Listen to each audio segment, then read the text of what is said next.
Barbados. Samuel has won the Gold Cup in 2012, 2016, 2017, 2018, and 2020. And now fans are labeling him as Mr. Gold Cup. When you say Mr. Gold Cup, everybody know who he is.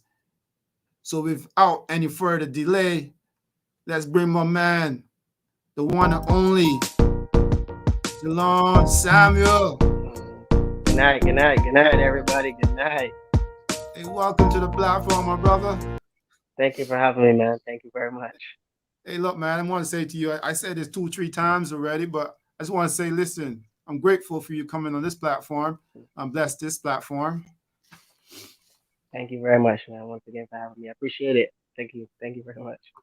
It's really good to see you, man. I tell you something, you know, I said this to you earlier, but your fan base is huge. You know, it really is, and what you've done so far is tremendous. Appreciate it, man. Thank you. All right, listen, man.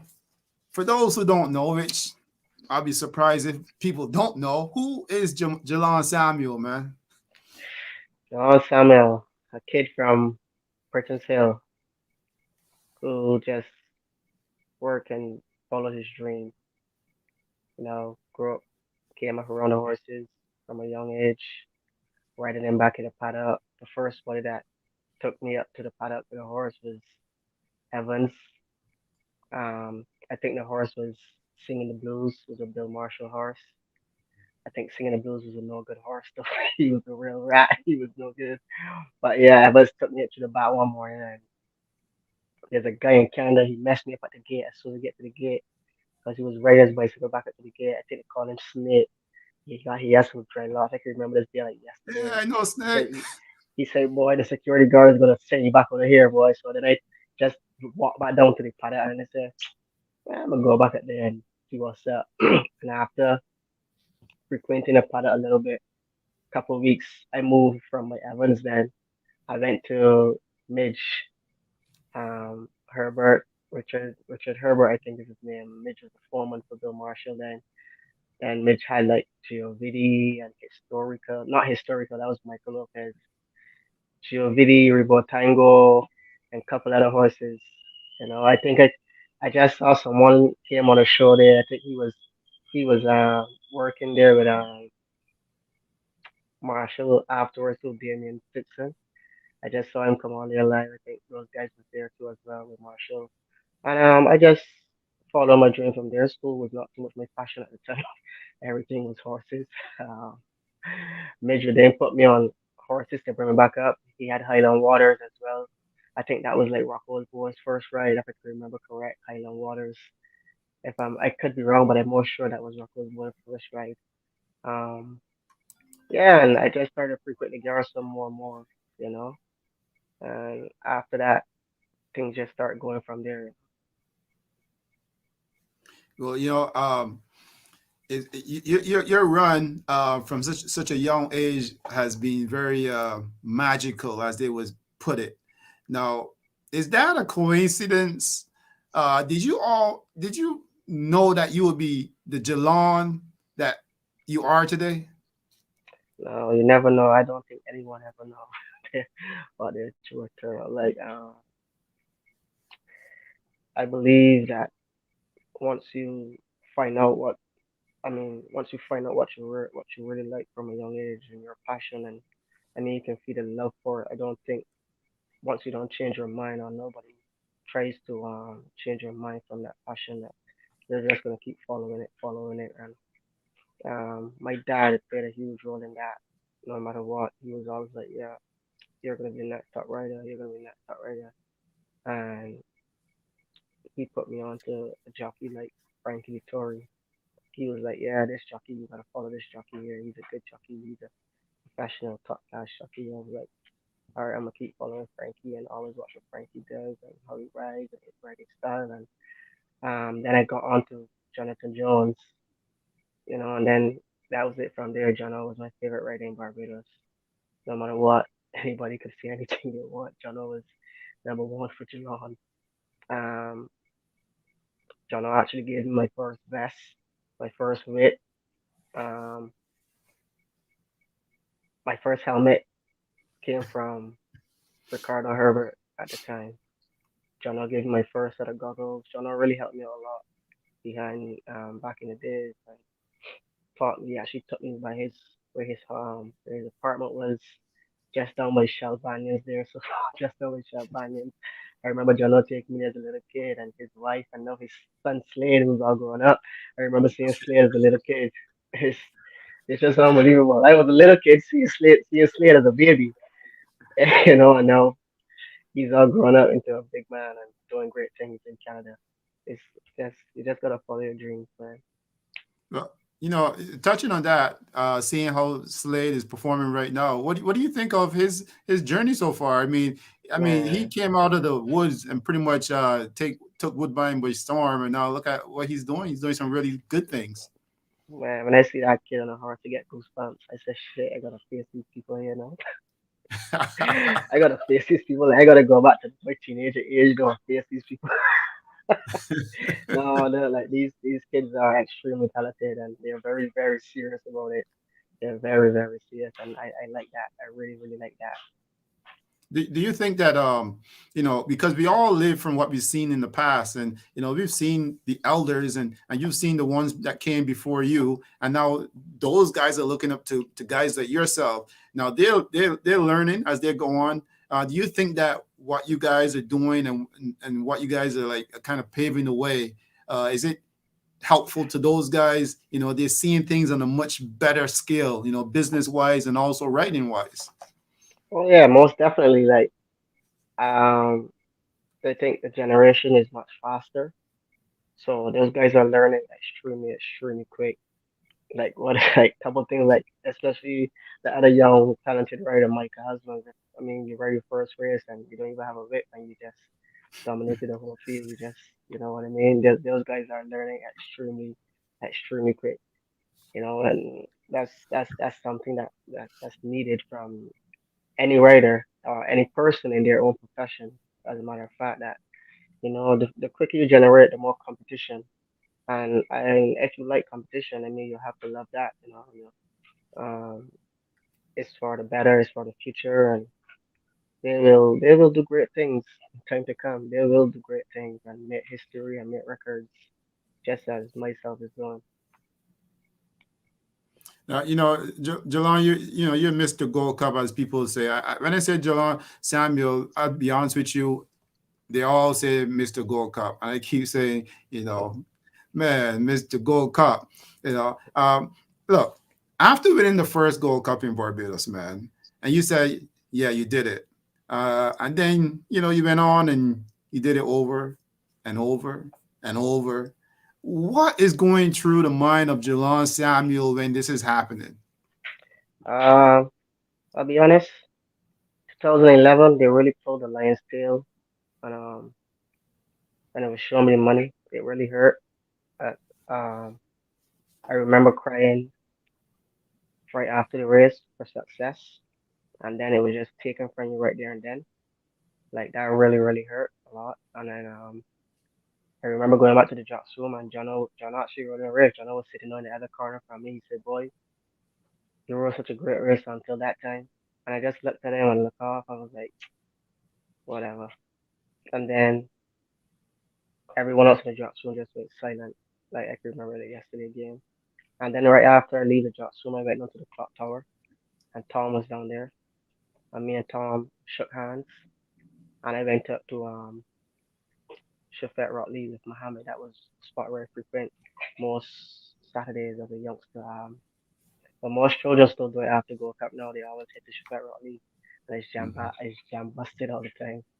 And I went to barbecue barn and just sat there. And but by the next day, I was like, all right, I'm gonna take the next one. And life life has a way of you receiving what is for you. Like next year I was supposed to ride John Bryan actually in that Gold Cup. And 3 days before the race, I remember seeing Patrick working dancing David all the time because he rode it in the Cool Bore. And I'm watching this horse and saying, yo, this horse is a beast. This horse is gonna run away from the new Gold Cup. I need one that patch away in the horse so I can get it right. So 3 days before the race, Tom retains a contract for Sir David Seals. So now he has to ride John Brand, and Dancing David is a reserve.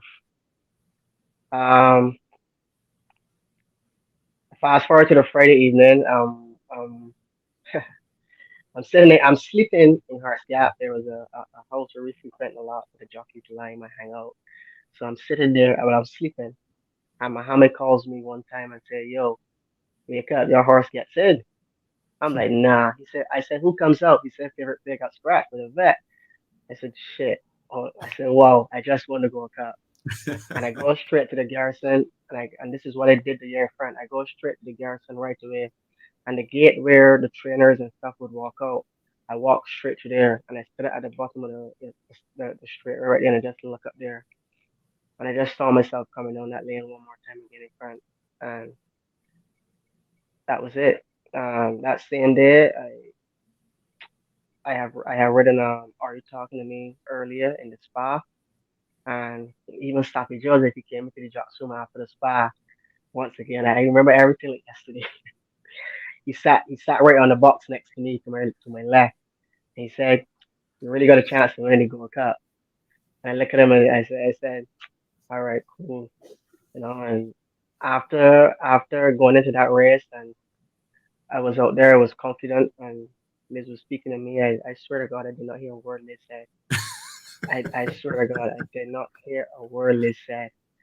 I was just jammed out in my own zone. I was because every time before I go in the ring, I'm either listening to Barry Salmon or Bob Marley. I'm just jammed into my own zone.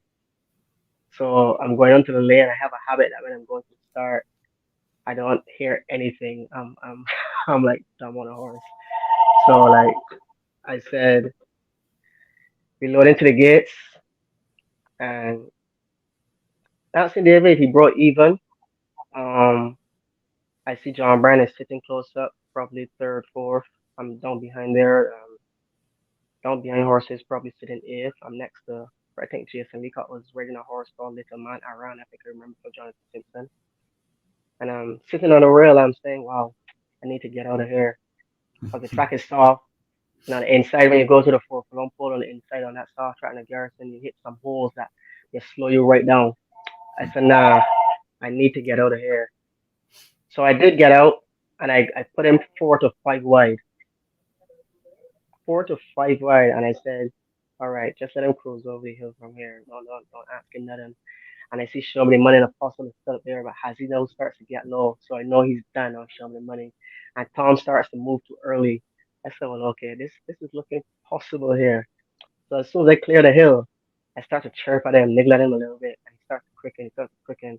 And I do believe Tom pressed the button a little too early. I think, but when I got back to the cannons and I turned this thing loose, let me tell you, boy, that's it, David took off like a rocket, and that was it from there. I mean, I just start picking off horses one by one by one, and I'm like 5 wide, and I said, "Jeez, I think a horse can move on soft one like this." And like, I when we finally turned to the lane, now I ended up. He was moving so fast. I ended up right behind Tom, and then I had to like pull him off and then straighten him back out and go again. And I was like, "Wow, here we go."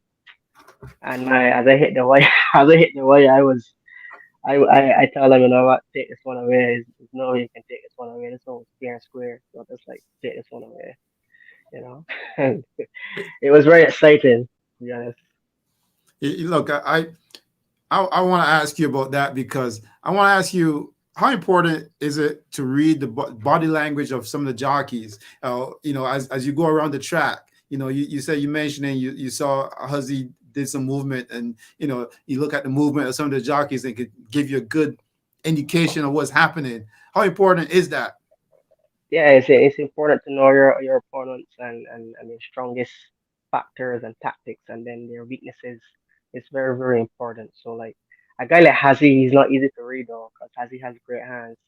Hazi can take a front runner and just break him last, and that horse doesn't move from there until Hazi wants to move.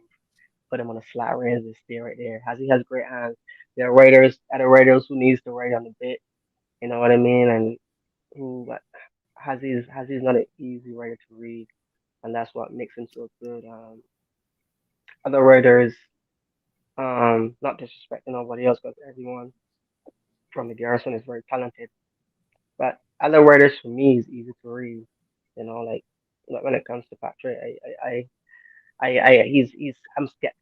skeptic of him sometimes, because he has those great hands. He get horses to move through his hands like I do. So he doesn't know when he's making that move really. But I saw in 2012, like he started to sit low, and I know this is not the show me the money that I rode one time in a I rode a state race with show me the money on the slot, and I run the race with him, and I said he's not cruising the same way like how he cruised with me in that race. I can I had to be asking him just like maybe like the 3 years old. I said, okay, he's done. But I did saw one thing too, like coming on the lane for the first time, even though it was so far back.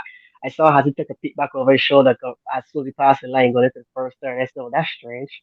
You know what I mean? This is the horse that is sitting in his most comfortable position. This is the position he was in last year, but on a firm going. If I had to take a look back there, I was like, well, that's an early look back. I think that's a sign for me right there. So you just gotta pay attention to your fellow writers and find their pros and cons. That's it. Well, I think that both of you guys are very clever. I use the word clever outside of talented because me and my friends, when we watch races, we always say that about husbands is that, he's clever. I don't know how or why we say that, but we say he's clever. And we say the same thing about you. And from what you're saying right now, it gives me an even better indication of how clever you are, besides the talent. Knowing all those little things is very important for races. Now, I want to ask you this: who are some of your mentors in this game, man? Well, I think you did And mention Jonathan Jones, but is there anybody else? Frankie Dettori, he will stand out. He will stand out. Like, the main guy is John Arvelasquez. That guy is, I don't know. There's something very special with that guy, with his height, with his talent, the way he sits on a horse, the way he positions his animals. Johnny V is something very, very special. I mean, and, like, for some reason, I just stick with Johnny V style, stick with everything about Johnny V. Like he freaks me out. Like, every Kentucky Derby one, I think I had him up to the last one as well. Like Johnny V is just something special. Up to the other day, we were at Belmont, and I always watch replays with him. I went to him and I said, Johnny, how did you feel? In your right Carson Hollow in Saratoga, you were nailing it 21, 44, and Jerry Bailey came with you, and it was a ding dong battle. He said, man, that one hurt because none of the two fillies never lost, and he said that one hurt. He said no matter how much I tried to tighten up on him, Jerry Bailey he just came in that space and he squeezed you there, and like I was like, wow, but that's I mean, then he got the horse that came off of the off. Like the race this guy put down is is special. It's very, very special. Indeed, he's definitely one of the great ones and a class act also. When it comes to riding and winning big races in Barbados, do you think there's something special that you have with the garrison? Um, I do think that I just make the right decisions. There are other jockeys who also ride really good at Garrison. Ricky Walcott is a tremendous rider, very tactical rider. Um, Tom is also good. There's so many good riders I rode with. Paul Leacock, good riders. You know what I mean? Strong riders. Um, Chris Husbands. These guys are good riders, and I just think that we all are blessed, but some of us just we either have the better horse or we just get extremely lucky on the day because it's everything in I think everything in sports is on the day, on the time, in the moment. And around the Garrison, to be honest, you need to have the perfect trick.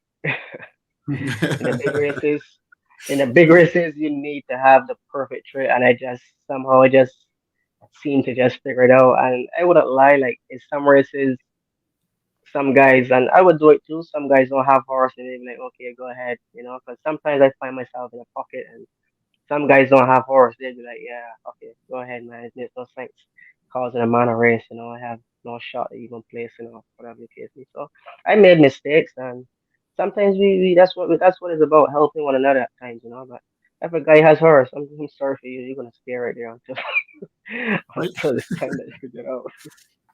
well, I mean, there are special horses out there, and horses are the ones really with the muscles doing the stuff. But I mean, there's guys like yourself who are talented and that bring out the best with these horses. Do you think jockeys out there who claim to be good, should they really intensify their act, especially for those big races? You gotta be top of your game. Yeah, always. You need to be focused. Like I said, that's why I'm always. I don't hear anything. I swear to God, Yeah. bro. I don't hear anything. I'm always going with my own game plan because when those gates fly, something else would totally happen from what the trainer told you. So, I really and truly don't remember anything that the trainers tell me when I get to the start. I sit down, I read my form, and I just go with what when those gates fly. I go with what I need to do. That's it. Because I think I have the knack to assess the races the way they need to be to get my best result in the races. Now, I've heard a common thing from owners and trainers, and a lot of them always say they don't tell the jocks how to ride a race. I mean, if you're doing that and you're doing big things, especially in the Gold Cup, which is coming up pretty soon in Barbados, I mean, geez, you must at least have some kind of knowledge about what's happening there. So, no one can knock you for that. Now, I want to ask you about the jockeys. Do you have a special jockey buddy that you hang with, you talk to regularly, you connect with? What's the vibe like for you on your off time? Uh, Up here in New York, Yeah. that'll be Kendrick Carmouche. Oh yeah. That'll be Kendrick Carmouche. She's always Jalon, what you doing?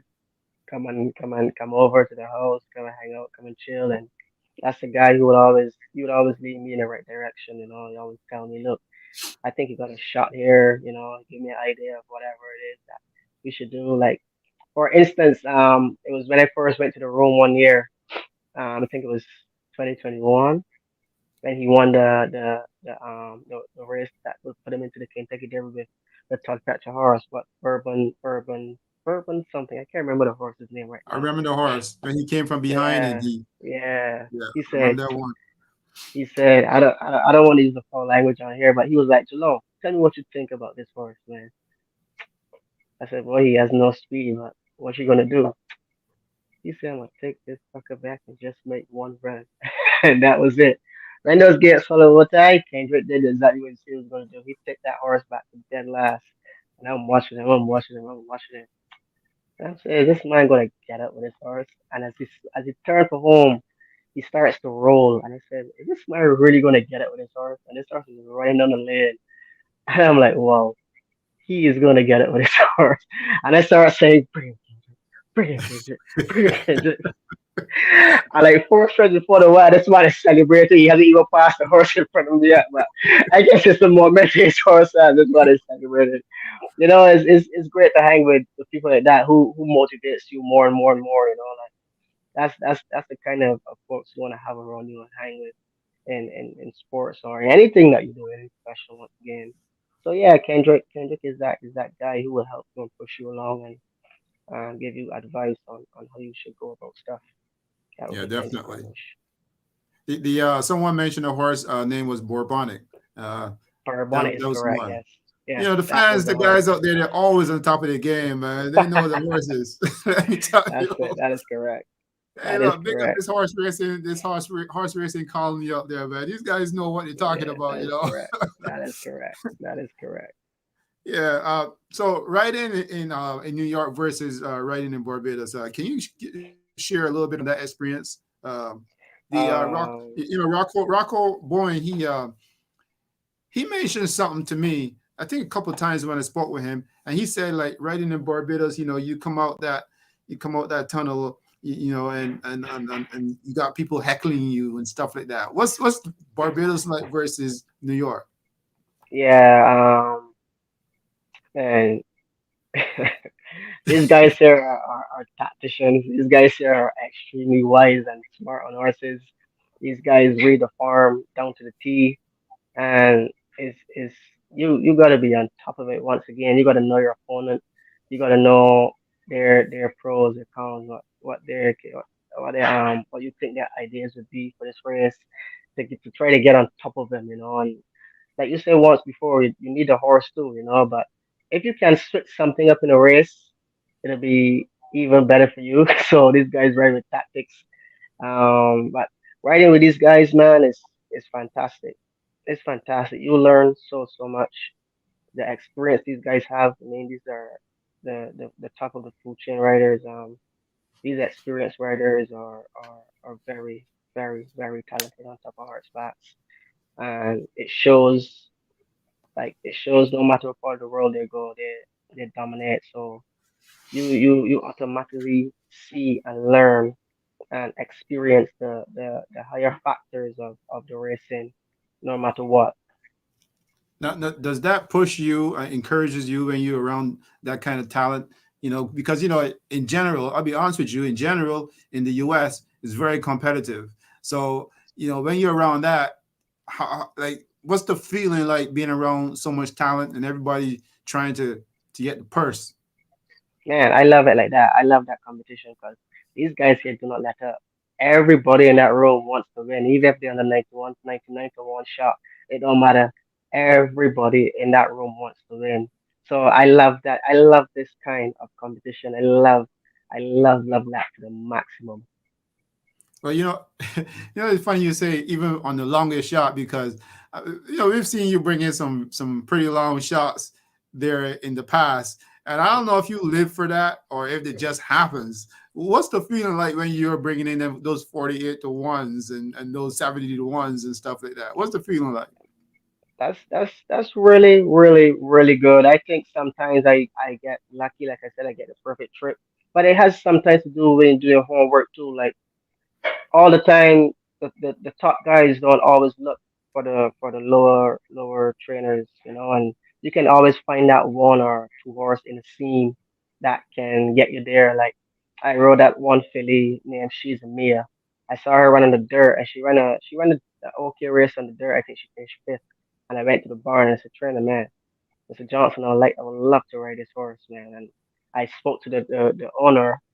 Um, and he said, okay, let's give this kid a shot. And we entered in that 6 long race on the turf and at Belmont. And all I needed to do was get a good breath and just position her where he wanted her. And I mean, 62 to one. That was I knew this really had some kind of talent in her, And I think that day too I got a bit lucky. Luis Saez horse broke a tad slow, and I think he was ready for Harold Barn James and Joe. Yeah, Harold Barn James Bond, sorry, and I got a bit lucky. Fontana Freda was the name of the horse. So it's a bit of everything, a little bit of doing your homework and assessing your risks properly as well. Yeah, that's good to hear because sometimes it could be a long road between wins because it's so competitive in the states. It's not an easy road. Um, last year we spoke about this briefly before we started talking, but last year you got suspended for a couple of days. Tell me what that feeling was like because I did watch that race that you were suspended for, and to be honest, I didn't see anything. I think there's a lot of people that chime the same thing. What was your feelings after that? Uh, I was a little first of all, I was a little worried about Trevor. When I came back in and I saw the replay, the way his horse went down. But based on that, I mean, I did something that every rider does, and that's tip out. You know what I mean? And when I tip out, Lescano's horse just shied from miles a bit. Then Jose horse just shied from Lescano's, and I believe it so happened that Trevor was just so close to Jose Ortiz's horse. This is a great horse heels that his horse clipped heels and went down. And I think also the turf had a little dampness on it that day, and that is how that accident occurred. Um, got in the days, I just say, you know what? it's racing. I'm sorry that Trevor got hurt, and no, I saw him this morning. It was good. I was felt good to see him back in the saddle. But I say, you know what, things happen, and we all just move on. You know what I mean? So I saw Trevor's wife, and I said, look, I'd like to speak to Trevor and let him know, look, it was nothing intentional, of course, because as you can see, it was a chain reaction. And she was like, "Oh, yeah, he's not even worried about it, this and that." I was like, "All right, okay, cool." So just send my regards, and that was that. You know, that's good to hear. I'm pretty sure. Obviously, there wasn't no malice involved in that. So I'm really happy to hear that that went off well, and you guys are are pretty cool together. I think you're muted, so if you want to say something, you might have to unmute there.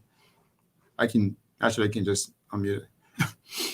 No, Yeah, no, no, cool. it's okay. Yeah, no, yeah, we just get past that. That was a hurdle to get over, and the 7 days, and that was it. I mean, it wasn't like I said, it wasn't nothing to get malice about, and I mean, everyone has their own opinion on everything, and you don't, as a writer, you don't try not to pay attention to the media or the fans. You know, you just use your diplomacy and just carry That's right. on with with with, with your career.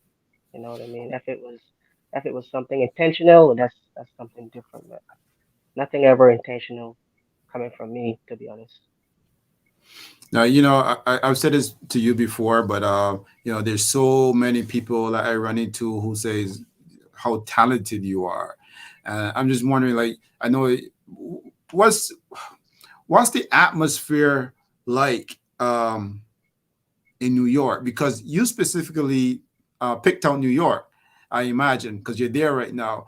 You didn't decide to go to another track somewhere else, a smaller track or anything. Belmont, Saratoga, Aqueduct. Those are pretty decent sized purses compared to some other tracks. Why did you decide to go in that direction?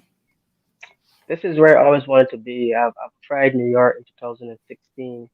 I had an I had a band in 2016. Excuse me, from Barbados. Um, and in October, I decided to travel to New York and give it a shot. And when I came, I found some things, and I say, you know what, I'm not ready for this as yet. I'm gonna travel back and go and do some stuff and organize some stuff. Um, enhance my writing a little bit. Then I'm gonna return here. To be honest, I went to return to New York in March 2020, and COVID hit, and I decided then the most comfortable place for me to be in COVID was back home. You know, I felt comfortable back home in Barbados. I traveled back home to Barbados, and then I said the airports and everything shut down, which no one was expecting. After that, I decided when it opens, when everything opens back, I'm gonna go and live my dream life. You know, um, and that's what I did. And because I just got fed up being at home in COVID, um, and I was watching Saratoga, no fans, Belmont, no fans, and I was like, wow, unbelievable. I mean, I supposed to be right there. I supposed to be right there, man. And afterwards, I decided, you know what? I'm a I'm gonna go live my dream life. That's what I'm gonna do. I'm gonna go live my dream life, and that's what I did. I hopped on a plane and came and fight the fight and gave it my best. You know. Well, I wanted to ask you about Saratoga and what that feeling was like when you got your first mount down at Saratoga. For a lot of people, they say it's special. They say there's something magical about Saratoga. What's that feeling like down at Saratoga? Saratoga's a dream, man. Saratoga is a dream. When I first went to Saratoga, I couldn't believe it. The first day land, the first person I saw was Chad Summers. He was like, "Yeah, welcome to the big league." You know what I mean? This is great. It's really tough. You know, like, and I was like, "Wow, I'm actually here." But the first person I called on a video call was my dad. And I asked him like, "Yeah, do you know where I am?" He was like, "Yeah, Saratoga." I was like, "All right, we're here to do some damage, man. So let's get to it." Cause I had like one ride the next day, and I did pretty well, you know. I think I rode like 80 something horses my first year, and like everybody was like, "Wow, this man came out here his first time and get 80 something rides." I mean, like this kid is unbelievable. And then in August, we start what July, I think. In August, I got that win on Take It Off. Man, that was unbelievable. I was like, wow. I actually want to race at Saratoga my first year, my first time training. After last year, it was just in my house watching it on TV. Like I'm really now living the dream. Like this is the highest peak. This is where other riders come from all over the world. I'm actually here doing this. Have a win. You know, thanks to Mr. AC Avili and his team. You know, like once again. But that first win in Saratoga is special because Saratoga is just consistent work. You got to be there every day, man. Wow. You got to be Uh, there every day for that 7 weeks. Wow, it's a really tremendous occasion when when Saratoga is running, and there is something special. I have to say, just watching it, the whole presentation is really awesome. Now, I want you to explain to maybe perhaps some of the younger jocks out there, just your whereabouts. You rode at Gulfstream, you rode at Mamoff. You run up quite a few tracks. Just because I see that there's a lot of guys who are, taking the opportunity to leave Barbados and go somewhere else. Would you be able to explain to those guys the kind of work that's involved in once you get to these areas? It's not a cakewalk. Yeah. First of all, on that aspect right there alone, I have to give big respects to Mohammed. He's a liaison officer at the Barbados Turf Club. That was the first guy that took me away, and he gave me the opportunity to go to Trinidad, which was which started it. Steve Madu. Actually, I think he gave me my first win in Trinidad. It was on the second race day. Um, the first race day I rode it. I think it was Derby Day, 2009, I believe. Um, either 2000 and yeah, could be 2009 or 2008, something like that. And late Raj would be my first winner, but Mohammed took me there. To give the to let the youngsters know how to not how to go about it, but it's all their choice and how they feel and what they think their really potential is. Look, for me, Trinidad was my stepping stone.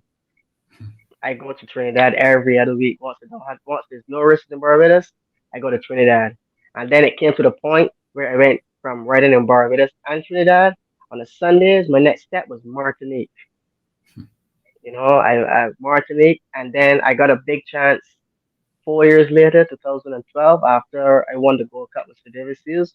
We had a deal, and the deal was if I won the Gold Cup, I'll be able to go to Miami and ride a horse that he had there near Town of Towns that Sassy Joseph was training at the time. And I remember that one.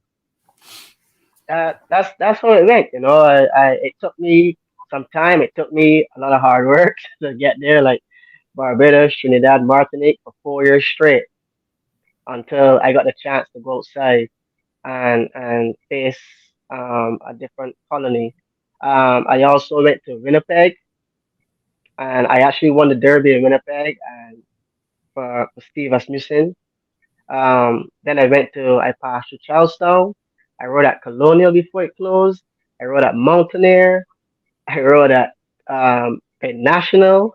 I rode at all these other tracks before, like everything was just a stepping stone, a learning lesson. Like it takes time. Like I'll always rather slow process than no process. You know what I mean? So that was it. As I got older and I started to realize things like how I really wanted to go about my life and how I really want what I want my career to be and what I want the peak of my career to be. Is then I made the decision on you know what? It's time to go and face the big boys. You know what I mean? I think I have the talent to do it. Let's go and do it. I even had a piece of woodbine. You know what I But mean? yeah, So I that was was, gonna ask you about that. And what was that yeah. experience So like?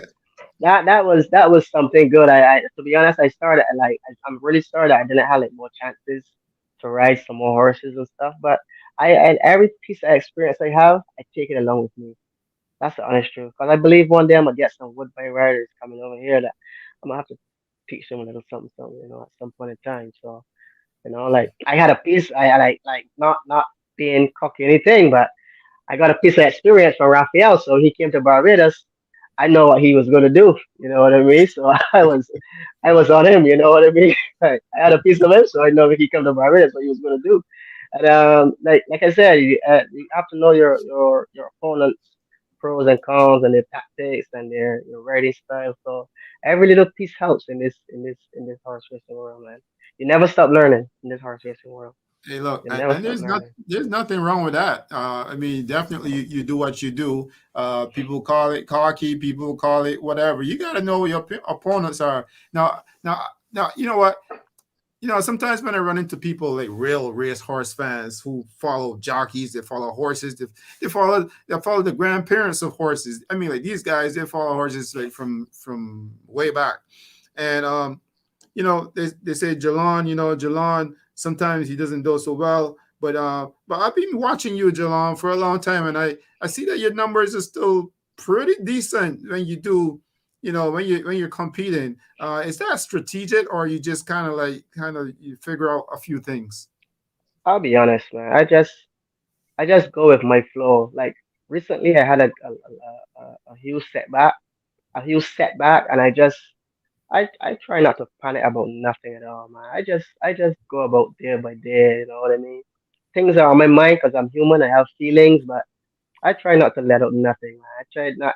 If I need to say something, I will say it. That's about me, But everything else, I just like to go with the flow, day by day. You know what I mean? And that's about it. The only thing I have planned is trying to reach the peak of my career and reach my goals. Every year I want to do better. Like last year, I had a better year than 2021, even if it's just one win better. You know what I mean? That's better than the year before that. You know what I mean? That's how we go about it. I'm listening to you, Jalon, and I'm saying to myself, the only thing that's going through my mind right now is like, man, if Jalon Samuel go to Barbados in March, and Jalon Samuel, hey, first of all, are you confirmed for Ace of Gamble? Is that the horse you're riding? Yeah, some comfort for it's a gamble. Okay, okay. So this makes the conversation juicier now. So say for instance, you ride that horse, and by the way, Rochelle Hill is putting some work into that horse, as she says. So you watch out. And now look, I'm speaking with the writer of It's a Gamble, Jalon Samuel, right after Rochelle Hill. I'm gonna tell you, if you win that race, Hold up, I mean, hold up, are, hold are, up, are you, hold up, like hold, hold tight, if you hold win tight, that hold race, tight, hold Jalon, tight, hold tight. It's not if. It's not if in this. It's not if in this. And once again, I'm not being cocky or anything, but it's not if in this. Uh-uh. I manifest things before I go after them. Like I got this already. It's already in my pocket. Like if I drop out, it's like yo, don't step on that. I already got this already, bro. Come on, man. It's not if. It's not if. Even if Darwin listened, I wanted to know that. Like all these vividly, I know that Rich is listening and all these people are listening. Like it's not if. The fear is not in my heart. The fear is in those people's heart. You know what I mean? It's not in my heart. all right. So let me change my words because believe it or not, Jalon Samuel got me backtracking and got me changing my words like autocorrect. When when Jalon Samuel win Barbados Gold Cup 2023, are they gonna say, look, the greatest ever? They got no Yeah, choice. man. I don't want to say they're gonna say the greatest ever because I want somebody to come and do even better than me sometime along the way. Even if I dead and gone a long time, I want some other person come and like surpass whatever record is there. You know what I mean? Somebody could come up with it 5 times straight, 6 times straight, and just keep going, win it 10 times. You know what I mean? But what I like them to do, this is no doubt. I think I dreamed this last night. I swear to God, I dreamed this last night. Because I said after I win this race, I'm gonna go stand up right next to Blast's term as my trainer who bought me into horse racing, trained that horse, and they're gonna put a statue of just me touching his head and just looking at him like, yeah, like just me touching his head and just looking at him like, okay, that's the two greats right there in that ring right there. Like, yeah, like Well, John, if you win this race, man, it's a gamble. Well, when yeah, you you win keep this race, saying man, if it's a oh gamble. man. There you go, yeah, auto correct, auto correct. Yeah, When you yeah, win you this good, you race, man, good. it's a gamble. Look, I often, there's always the comparisons with all the jockeys from, generations before you, generations before you, generations before you. And the only person that comes up on top is Jalon Samuel. Now, in order for you to even push that even past all the other jocks, Praise God for that, man. 2023, you gotta hit the finishing line first, and then it's all over, and then the statue comes. What's that feeling gonna be like, man? Because I tell you something, I Uh, I would be here smiling and saying, "That's pretty cool. That's pretty cool." I You don't gotta I believe. don't know. When I hit the fifth, I was lost for words. When I hit the fifth, I came back and I couldn't see a word. I was just smiling when I hit the fifth. To be honest, I was shell shocked when I hit the fifth. When I pull up the horse and because he went all the way around.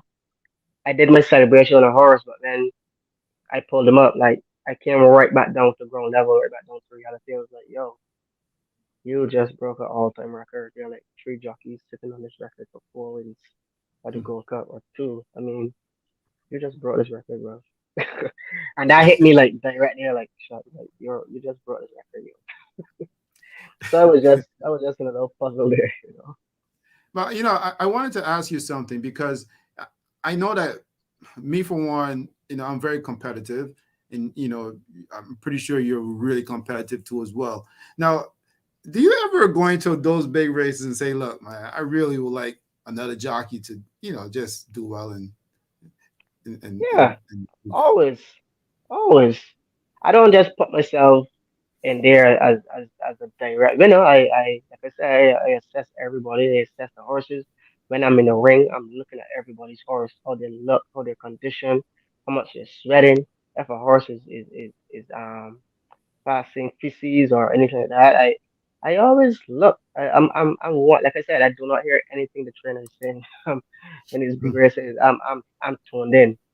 I'm tuned into the horses, to the jockeys, and how their face reaction is, and all these things. Like I'm tuned in because these are things like some people can't hide. I mean, everybody's not everybody's not extremely solid. You can see the nervousness in some people. Like you can see the nervousness in trainers. Like you just it's something that I don't know if it's a gift that I got or or something, but I see everything. I see everything, and But the- from time I can pick you off, I know that look, I got you. well, that was my question for you. Do you feed off of that? Do you say, "Okay, I got you"? Yeah, yeah, I got you. I got you. I got you. Yeah, so the good ones do stuff like that. Now, I got one of your friends that wants to join the conversation and join in and have a chat with you. So let's do this.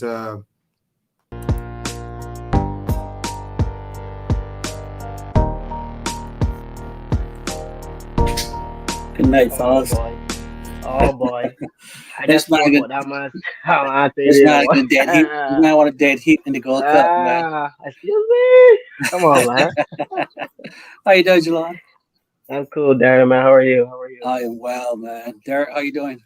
Hey, look, man, I'm blessed. I'm very grateful that I have both of you top jockeys. I say top jockeys now because Mr. Darwin Clarke, believe it or not, was a There you top go. jockey. That's a, He's in the house. that's a long time ago. A long time ago. That Now, was before the likes of Jalon Samuels and that those that top riders, Pat Tritt and that Rockwell. was Those my guys are trainer's jockey right superstars. there. Yeah, That was my that's trainer's right. jockey right there, man. But That was anyway, the man, Amarillo I jockey. nick I nickname you as Mr. Gold Cup. That's your nickname. Uh-oh. And that'll be it going forward. Mr. Gold Cup. I think some other people did that before you, but I'll take it Oh, as well okay. still. Shit. Well, I'm sorry. You It all adds up. Don't worry. Well, It hopefully all we adds still up. this one go, man. Maybe you had your share. Yeah, huh? Yeah, Come on, man. Come on, man. Sure. Oh, Uh, it's gonna be a I good wish race, everybody man. the best. I wish Oh yeah, everybody the best. That's I the do. truth, you know. My main thing is I hope all the horses come back sound, and if they do, we can live to fight another day. Yeah, So yeah, no that's our doubt, main. no Hope the doubt, horses come back sound, man. Wait, no hey, doubt, hey, Darwin no doubt. Clarke, because it's interesting enough because when we had you on by yourself, and then we had Rocco, we had the kid Yearwood. There's one common denominator that people label all you guys as, and that was cocky. And I'm just wondering about this here right now. What's all this feeling like? Like, is this just a confidence thing, or what's happening? Well, I can tell you from my department is I know the horses are well, they're feeling good, they're sound, working great. So it's now up to the riders. Yeah. So it's not really cocky. I mean, right now there's no room for being cocky right now because it's a tough race. But in the past I would say, my horse is going to win. This is going to do that. This is going to do that. But now is like, okay, let's all sit back and watch. So going into this one, there's no cocky right now. Not for me. I mean, maybe Jalon, but not for me, bro. I mean, I think Yeah. they had there's a confidence in me. There's a lot of confidence in me. Yeah, it's A lot, confidence. a It's lot of not confidence. really. It's not really cockiness. I mean, if you know your horse is doing well, all is well. You just go into the race confident, full of confidence. Yeah. Hey, look, Yeah. Jalon, kind of like 99%, just he just guarantee a win. I heard that. I heard that. So we'll have to Mhm. date heat. We'll split it. So He what can. does that mean? Does that mean you cancel? Does that mean you cancel Rocco Boyne ticket and say, like, you might as well just stay back there, stay Oh in no, no, Oakmont? no, no, no, man. The Rock is coming. No, no, no. I need the competition. Yeah. I got Patrick Hasbus, I got Rocco, I got whoever else they're bringing out, whoever else is coming. I need a competition, man. I like the competition. I like the Yeah. competition, It man. makes you better. I It's love just it. steel I love sharpens it. steel. So I love I it. wanted to I ask love it. Jalon this about the Barbados Gold Cup because it's, for me, is one of the most exciting races um, ever. Because, to be honest, when you got the amount of people that's around the racetrack and inside on the infield, what's that feeling like? Especially when you win 5 Barbados Gold Cups, like, what does that do for you? Uh, Me, I stay cool. I think it mostly hits me the next day. It hits me the next day. It never hits me basically the same night. There's so much going on. There's everybody congratulating you. There's like you never get a chance to settle. You know what I mean? Like the support is beyond limits, above boundaries. It really hits me the next day. Like yeah, you just slammed it again. Like I said just now when I hit the fifth. I celebrated when the horse was galloping all the way back around from the time I pulled him up. I came right back down to ground level and I was like, yo, you just hit the fifth. And after the races, I went up to the owner's box, the David box, and we just stood outside the box. Everybody just came and we took pictures and had some champagne and relaxed from there. Uh, it was, I doubt I could have taken 5 steps properly without being stopped trying to leave the garrison. And then I went cross. Huh? Yeah, go ahead. I was gonna say, do you enjoy that feeling? You, like, to be honest, there's some guys who embrace everything about winning and embrace Man, all the fans and everything. Do you enjoy it? I love the fans. I love the fans. And so, like, they ask for a photo, they get a photo. And that's what most people ask for, a photo after the race. Like, sure, why could I not stay here for 2 or 3 seconds to give you a photo? Congratulations. Um, um, last one I won. I went cross by the I went cross with a knife along. That's where my people was. A couple of my people was after the races. And I brought up on a guy who I have to face again this year. He missed it that year, which was Mr. Patrick Husband. And we had a conversation, and the conversation went pretty well, and he gave his respects, and that was super super super super humane of Patrick Husband, because it was in front of a good crowd as well, a whole bunch of people, and I found that very very very very appreciative for having to do that. Even though I'm here talking, like I said earlier, that man is the man with the hands. Even though here talking, because I got my confidence, and I'm sure he got his confidence too. So we all gonna be at it. We all gonna be at it. But the fans are always number one. They're the ones who put the support out. They're the ones who keep you motivated. They're the ones who make the blood run. And they're the ones who get you jittery as well. So I think some riders need to be careful. Now, I really miss some of those little nuggets that you give me.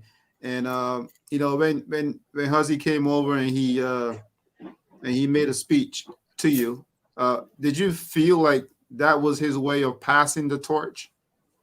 Um, nah, he ain't passed the torch yet. Yeah, He he's ain't not passed the going anywhere torch yet, yet.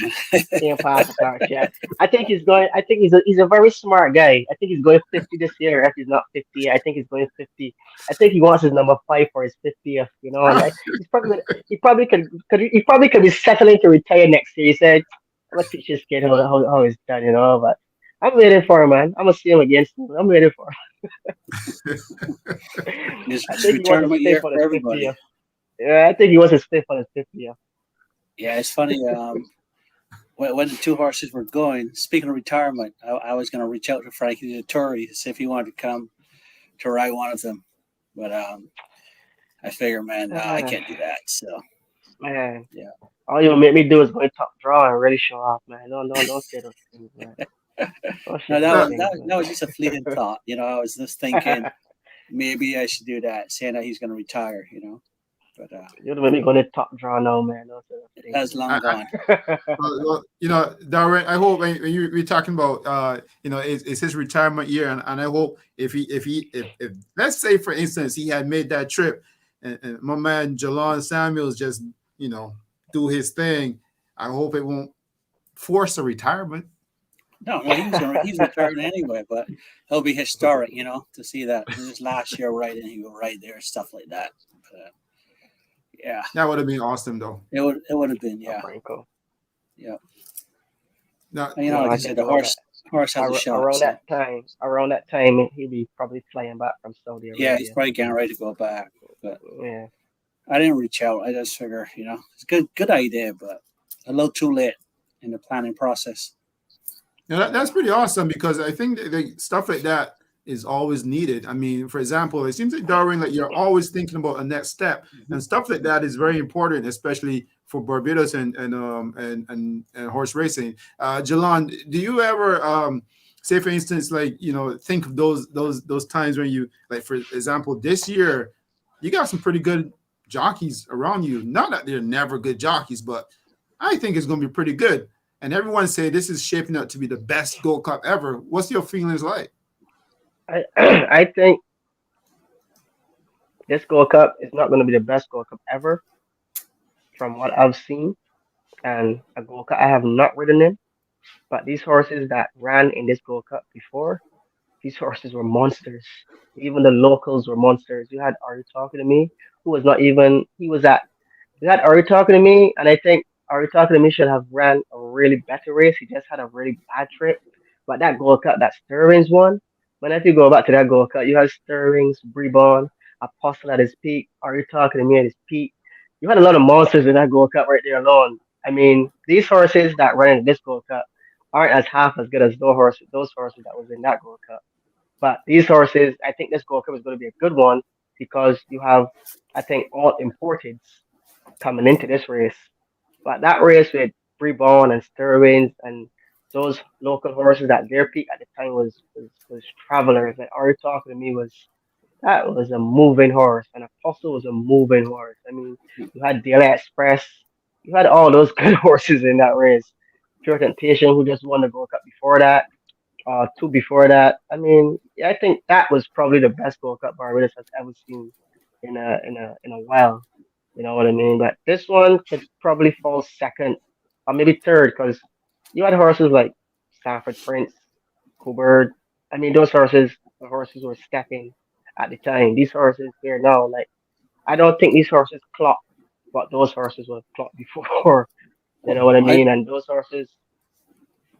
was horses just saying, I would think this Gold Cup's going to be fast. I think it's going to run very, very, very fast race. Yeah. Yeah, I I'm tell you, thinking definitely 148, 149. let me tell you. Well, Yeah, go ahead. I'm Let me telling you, put it in my I right. think so. I put it in my right pocket earlier. Then let me put it in my Hey, left right there, now. Then. mark the tip, mark the tip. Definitely 149. I got it here, man. I'm Yeah, recording, so 149. Because Oh, that'd be good for the racing. That'd yeah, be racing for Mohawk the is gonna days. want to go. He's gonna jump out and want to go. I can see Hmm. him doing 47 easy. I'm probably still I don't tugging the know. rider, and then all the other parts will be right there. I mean, they have some good stamina horses too, so the pace is not going I to let do. up. I do my homework the night before. Now you already do your The night homework. before. You catch up that bullshit. Uh, Fucking I do my homework the night before, man. I gotta see how all the right. going is gonna be and all that. I do my There homework the you night go. before the race. You handicapping going now? Come on, the going to Barbados is Nah, always sticky. I don't know about that. When I won it once, it was soft. Yeah. So I handicap the night before. I remember one guy that sat with me. I was at the Garrison Lyman for 2017 Gold Cup. Rest in peace to Gamble. And we were upstairs here on our Fridays to have a little line. And I said, man, I think the owners they rented a guest house, and we went down. Me and Gamble alone, we went to the guest house, and Gamble was like, "Yo, what you drinking?" I said, "Man, pour me a Ciroc. Let's sit outside here with a pool and let me go to my butt." I can remember this like yesterday again. I said, and we sit up there and go to the races. I'm writing. Who I think is going to be on the pace, who I think is going to sit second, who I think is going to sit off the pace, and whatever the case may be.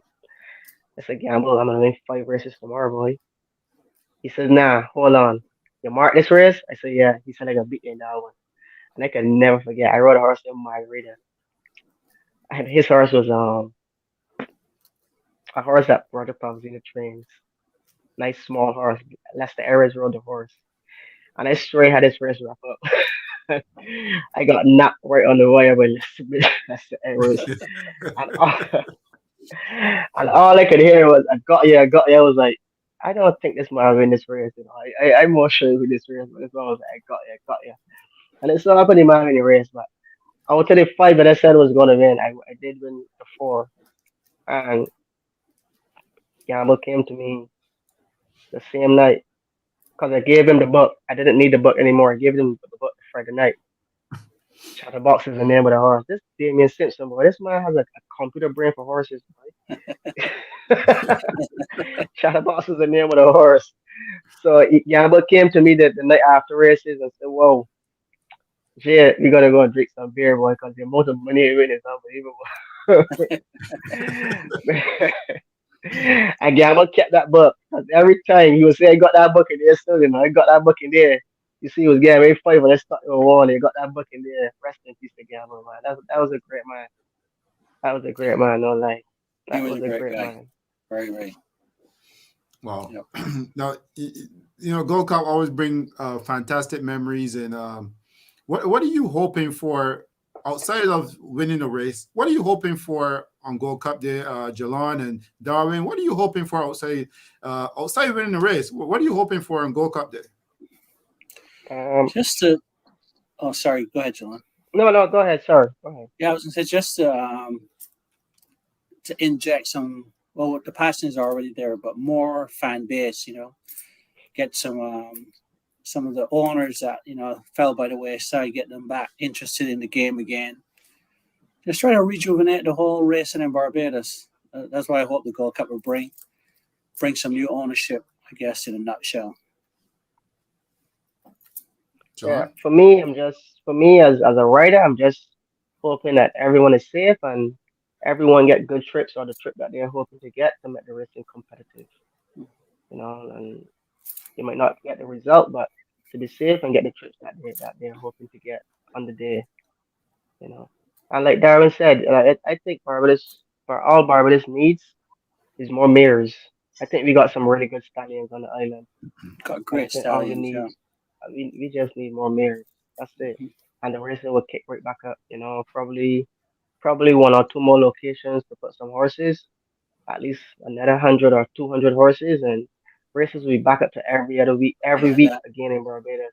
that would be so great, man. And If I think we have the land in Barbados where we can have that. Because the racing like boxing there, the races sold out, the stands sold out. The last time I was there for Coolmore, the stand sold out again. I think the racing and the tourists is really coming into the island a lot, and the racing keeps selling out. There's always a big crowd, and I think that is going to continue, and we need things to make that continue. You know what I mean? And that's most important. Like racing is a huge thing in Barbados. Like cricket, people come from all over the world and watch cricket in Barbados. We need people to continue throughout the entire year. Cricket comes once a year or maybe twice a year to the island, and stands are for the 1 days or the 2020 is full. So we have racing all year round. We need the stands to be full all year round. So we need to give the public and the tourists something to keep coming back to the races, no matter what the case is. You know what I mean? So we need to have racing on a more regular basis. Um, more promotions in the racing. Because you need to let the people know what's going on. Need to be more updated. Everything needs to be on a schedule and updated, and like there's certain aspects of things that can really promote the racing where it needs to be in my island. So that's the key. We just need to come together, and things will happen. Now, I gotta say, it's persons like yourself, Jalon, that actually can do a bit of that too. Because I remember watching TVG one time, and I guess there was one guy who wasn't familiar with who you were, and and he was just calling the names and the horses and the jockeys, and he said Jalon Samuels. He didn't really knew who you were, and the other guy was like, Patrick Husbands, but you don't know Mr. Barbados? How is something like that when you hear people like that say stuff That about that you? that that sounds like a gentleman named Ken Rudolph. I believe that sounds like Ken Rudolph. I believe that sounds like Ken Rudolph. No, man. If you say TVG, that sounds like Ken Rudolph. That's the guy he always says he puts $5 on me to place or to win no matter what horse I ride. Yeah, that sounds like Ken Rudolph. Actually, when I first came to Miami, there was a analysis. His name was Jason Blewett. He pinpointed me a woman, a horse named Grand Bonita Chica, and he said, "Wow, he called me Halon. He called me Jalon Samuel. He said, man, that Jalon Samuel, he looked really good in knuckling down on a horse with Sappy Joseph. And Jason Blewett pinpointed me out, and he was actually surprised one day, one morning, him and I was in Saratoga, and he was like, wow, you here? I was like, yeah, man, we both here. Like those are things that I like. Those little small things that turn into big things. Yeah, if he was calling you Halon, he probably thought you were Hispanic because the J's are H's. So Yeah, I man. thought, yeah, this kid got to be Hispanic. But That you're a happens. talented writer, though. You're a very good writer, man. Thank you, I man. don't think anybody can take that from you. You're very, very talented. I watch Thank you you. ride on the East Coast and stuff. Yeah, you're good, man. I give a And you little think trouble at really, times, really but fast it's too. a You beginning. make split second decisions and you make it look so Yeah. easy. You're a good I'm like a writer. Lewis Hamilton. I'm like a Lewis Hamilton in Formula One. You gotta make that quick decision. Like a Lewis Hamilton in the Formula One. Yeah, Yeah, no, man. you're a good writer. You're a good writer. I've been watching you last couple of years, so you're Yeah, awesome. that's pretty awesome. Now, is this the first time, Darwin Clarke, that you've been that you're complimenting Jalon about his writing skills? I think so. Yeah, I think so. I mean, I tell my friends that and stuff like that. But yeah, I guess one-on-one. Yeah. But yeah, Okay, that's awesome, man. good Awesome writing. to hear. Now, besides the Gold Cup, is there another race outside of Barbados Gold Cup that you would love to have in your pocket as well, Jalon? There's so many. There's so many, but they're gonna take a lot more dedication from me and a lot more hard work that I'm actually putting in right now. Um, there's a lot more races, and I know I can get there, and I know I can have them. But I just need to like I said, I had a little setback, but I since I've get past that hurdle, I've started back on the line where I first started when I first came, and I know I'm gonna get there. I'm gonna get there. Like, oh, there's a Kentucky Derby. I believe if they give me a ride in the Kentucky Derby, I'm gonna assess it down to the T, down to the T. And even like I said, even if put me on the 99 to 1, I'll be like Arkane winning the British Cup. I'll be I'll be coming through there. It's possible me I'll be some coming. out I, around it. I, So I'll be coming through there. Trust me. I'll be coming through there like Arkane and Jeremy in the British Cup.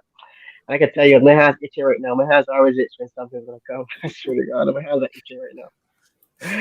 I think it's gonna come. It's gonna come. I just need to just continue on the path that I'm on right now. It's gonna come. Kentucky You know, Derby, British Cup. Yeah, it's gonna come. the powers. You got to believe in the powers. I don't know if you're spiritual that way, where you can think about something the same way you can assess your opponents. You can do the same thing for these races. All it really is a bigger pawn on that side, right? But you already conquered Barbados. Now you just gotta figure out how to conquer New York, and then you just make that trip to Kentucky and see what happens. Fall in the right hands too, and right company, and lo and behold, you never know. I know my guy Rocco is also gunning for. I guess every jockey probably has on their bucket list. Every single one. yeah, definitely Every Wow. should. single one, man. But if, I if, if need. that was to ever come into play and it ever happens, I'm telling you, Barbados will Uh, stop. man, let me stop. Let me cut you short again, man. When it comes into play. Yeah. Sorry, that Let me cut you autocorrect. short again, man. When it comes into play, I always tell Like people it's gonna that. happen. It's gonna happen, and when it does come into play, I know Barbados will be rocking, no doubt. Cause just like how they go and watch Rihanna for the Super Bowl, I mean, when Patrick Mahomes was riding the Kentucky Derby, man, my heart was coming up my chest. Even though he finished 14th, I was super happy for that for Hazy riding that horse. Seaside Retreat, that's the name of the horse. Seaside Retreat. I think that's what it was. Yeah. Yes, Mark Cassie I horse. Yeah. I, I know when he came close to Silly Hill, man, I cussed him, man. I cussed him because he has a bad habit. You know the amount of horse he had. He has a bad habit. He sits too long sometimes. He sits way too long sometimes. Like, from jockey to jockey, he gets under my skin at times. But I want him to win so bad, but sometimes he sits too long. I wanna see you mash up the place. I wanna see you mash up the place with a fellow beater wearing the two of those. Sometimes he sits too long. But yeah. Like, from seeing, these are things that I pay attention to. Like, I want everybody to do good. That's me. I don't care who it is. I want everybody to do good, man. Yeah, everybody Hey, needs look. to be successful. They absolutely do. But Hey, Derek, to circle back to what you were saying about mhm, fans and stuff like that coming out for the Gold Cup. mhm. When you have good quality horses, the fans would definitely come out. They'll come out for sure. So that's another thing about this Gold Cup. There's good horses. Might not be the best, but or best ever around, but they're good quality horses that people haven't seen run together, and they'll bring the crowds out. Now, are you working on that also? Because sometimes I get several questions from people asking me about you, Darwin, and I really can't answer for you. But they always ask about horses and what your intentions are and stuff like that. Yes, it's 6:47 my time. When I get off here, I'll be looking at entries. I'm always looking.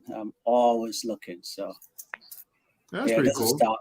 That's why I'm getting so fat. I sit all day and watch horses and work. Just, I thought my one of that riding for an hour not cussing. He's like, man, it's not just keeping it rested. I hope he's not yeah, cussing. you sit and you go over races, and I have a program. I can watch races from every track. So when I'm researching a horse, I would probably watch 20 races that the horse ran. It takes a lot of work. Yeah, Yeah, I'm yeah, always looking. Yeah, yeah. It does. looking for Researching that horses correction. could take some time. It really can take some time to dig in every little thing about a horse. Especially if you want to buy fillies or mares, it's so much harder. Like if you're looking for gelding or colt right now, you can find one tomorrow. But Hmm. fillies and mares, they're more difficult. People Listen, don't tend to drop them in as much. I don't want to keep Jalon any longer because he already warned me that usually he be in his bed, and It's like 10 o'clock, it's 9 o'clock on the east side, man. Come on, you It's, east it's sider. it's 12 minutes to 10. Yeah, I gotta go and watch a movie now to get my eyes tired because y'all got me up and excited. I gotta go watch a listen, movie now to get my eyes tired. Darwin. I'm a married man, you married man, but this guy, he's a young man, so but that means you know what I'm saying. he can stay up all I got night, man. I Oh, there's gotta go. races I gotta go. tomorrow, though. Yeah, there's races I gotta I tomorrow. gotta I gotta get napped in. You need that beauty. You need that beauty sleep. I might butt up on my Kentucky. I might butt up on my Kentucky Derby horse tomorrow. You never Oh, know. for sure. You never know. You Yeah. never know. So I gotta be All right. prepared. I don't have any predictions for Gold Cup Day, Derek. It's just hope everybody come back safe, and yeah, we live to fight another day. But Vivily will give a good account of herself. And I want everybody to come into the race perfect, confident. I want to wish all the jockeys all the best because when I get to Barbados, I'll be in my zone. I go in a zone where I go where Martian is to sit on that tower. And I really don't want to hear nobody for that entire week. That's the zone I always get into. That's the honest truth. So I give everybody their well wishes right now. And I wish you all the best. The horses come back safe. I wish you the perfect trip that everybody needs. And for the riders, be safe. Let's have fun. Let's enjoy the day. And let's give the fans and the world something really good to see. Hey, listen, Jalon and Darwin, want to thank you both for being here. Listen, do me a favor, both of you. When you win, I'm not saying who, but when you win, make sure you come back here and let's talk. Let's have a chit chat about how that feels. Yeah, we'll either come back to talk about our victory or to lick our wounds, but we'll be back. Whichever it is, it don't matter to me. I'll be back. Hey, that's All right, pretty gentlemen. cool, man. So Thank listen, you for having me, guys. man. It was a pleasure. Hey, look, man, I waited so long to have you, and now you finally get here. Now, don't tell me I don't know how to find you. I definitely know how to find you. So please stay connected, man, Definitely. No problem. and stay safe. All right. All right, guys. Thank Have a you, good man. night. Likewise, everybody. Thank you Yeah. very, very much. All right. Thank you, guys. Take care. Likewise.